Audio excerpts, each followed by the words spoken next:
What's going on, everyone? So, Dylan Harper, the number 2 pick in the recent draft with the San Antonio Spurs, is expected to, at some point, be the next great kind of guard in this league. And, I mean, offensively, he has shown every capability.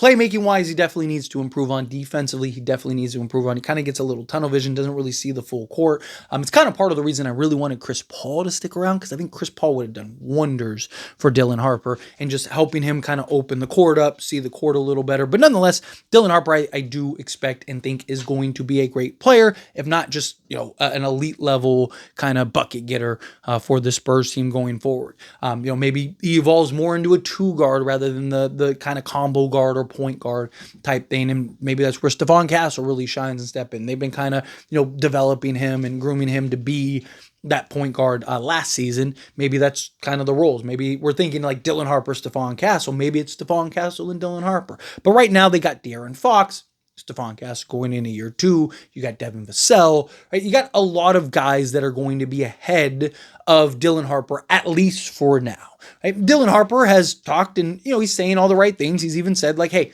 look, James Harden, right? He came off the bench with OKC his, first few years. Fine, comfortable. I'll have my moment. I'll have my shine. I'll have my opportunity. And, it might be later this year, it might be next year, it could be a couple years from now, right? Like, obviously, you want to give Dylan Harper as much opportunity, playing time, chance to grow and develop, because it's the best way for him to be the best version of himself he can be. Getting opportunities, kind of letting him go through the ups and downs and the roller coasters. Not just that, but like we've seen, like with Stephon Castle last year, we saw with Victor Wembanyama the year before, the Spurs like to kind of ease these guys in. I mean, early in the season, you're like, why is Wemby playing 15 minutes, right? Like, why is Wemby, last 3 games, he's averaging 19 minutes per game? What is happening? And then, midway through the season, he's playing like a double overtime and played 55 minutes. And it's like, oh, okay, there we go, right? Like, that's what we needed to see, right? Because you want to kind of let them get to the pace of the game, right? Spurs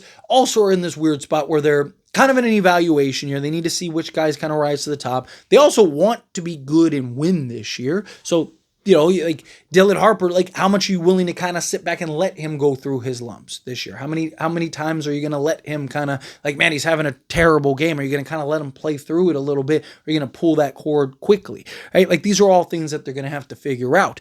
But one thing in particular that I think is probably, I'm pretty confident is coming to an end, is going to be the Rookie of the Year streak, unfortunately, right? You had Victor Wembanyama win Rookie of the Year, and then you followed that up with Stephon Castle winning Rookie of the Year. Now, if we're going to be fair, we're going to be honest, right? Stephon Castle had a lot of circumstances kind of play into his favor, right? Jared McCain probably wins Rookie of the Year had he not gotten hurt. Also, Stephon Castle got a much bigger role and opportunity as like injuries started to happen, and especially once De'Aaron Fox went down, all of a sudden Stephon Castle was playing the minutes and the role and the opportunities. He's got the ball in his hands. He's putting up 20 points every other night and all that stuff. So, factors played into it, but nonetheless, he got it, right? And with Dylan Harper, there is the potential that factors play into it, right? Like, ideally, in a perfect world, you don't want that to happen, though, right? Like, I don't want Dylan Harper to win Rookie of the Year, because if he does, that means that chances are something happened to where he's getting the minutes and role and opportunity to where it's that. Now, maybe that opportunity is he's just that good and that undeniable, and he's just like killing it. Like, if he's off the bench giving you 15 a night, and it's like, man, maybe we throw him in as a starter. But I also think the Spurs, at least this year, even if he was, right, let's say he's giving you 15 a night and 20 minutes of action or something like that. He's just like lights out offensively, and he's just killing it. I still don't think the Spurs would thrust him into the starting unit and play him 35 minutes a night or anything like that. I think they'd kind of just leave him, maybe bump his minutes up enough. But I don't think Dylan Harper, compared to some of these other rookies that are going to teams where they're going, they're going to get the green light, they're going to get the minutes, they're going to get the opportunity, they're going to get the role. Like, Spurs, again, are trying to be good this year.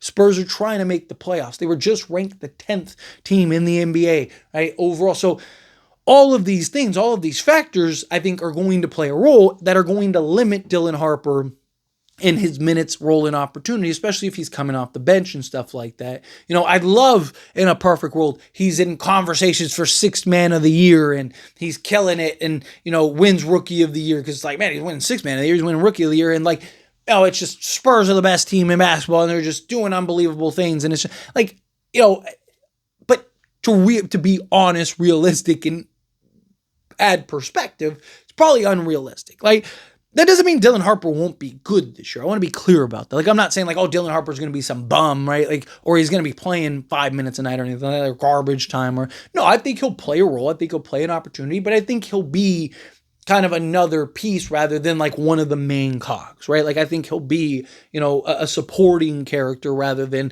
one of the main characters. Where I think you'll start to see over the years that kind of creep up, and then you'll see that transition. And maybe it'll be in a post-De'Aaron Fox era, right? Because, De'Aaron Fox's contract kind of lines up with Dylan Harper's, right? They're going to be kind of similar. So, maybe you get something where, De'Aaron Fox is kind of on his way down, Dylan Harper's rising on his way up, and then you kind of see that transition. But that's probably, again, years from now. To think that Dylan Harper is going to come in and be an all-star right out the gate, or even necessarily a rookie of the year, I don't think that that's going to happen. But the thing is, too, is like, I also don't know if Cooper Flagg is going to be rookie of the year, right? Because, Cooper Flagg, I think, has a better chance just because you have Anthony Davis potentially missing some time, and you have Kyrie who's going to miss probably half the year.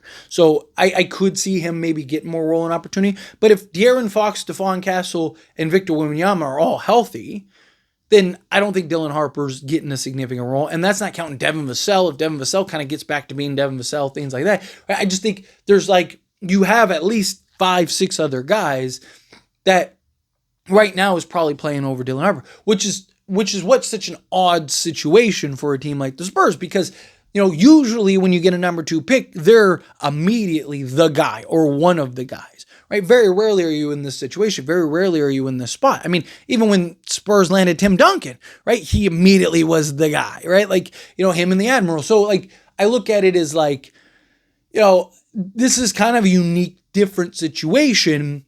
And Stephon Castle was kind of in this same situation last year, but then again, circumstances happen.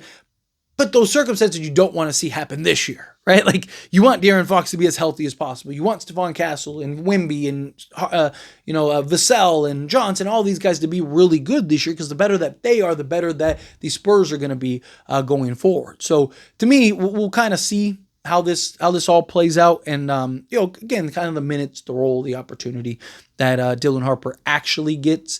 But to think that he wins Rookie of the Year this year, I don't really know. I don't really think he will. I could see him being in like the top 5 or something like that, right? But actually winning it, I don't know. Anyway, as always, this is a discussion, past question you. Let me know your thoughts and opinions down in the comments. That being said, if you haven't liked this video, hit that like button. Helps me a lot. If you enjoy these types of videos, truly appreciate it. Not subscribe channel, hit that subscribe button. Turn on the bell notifications. Appreciate y'all. See you in the next one. Thank you.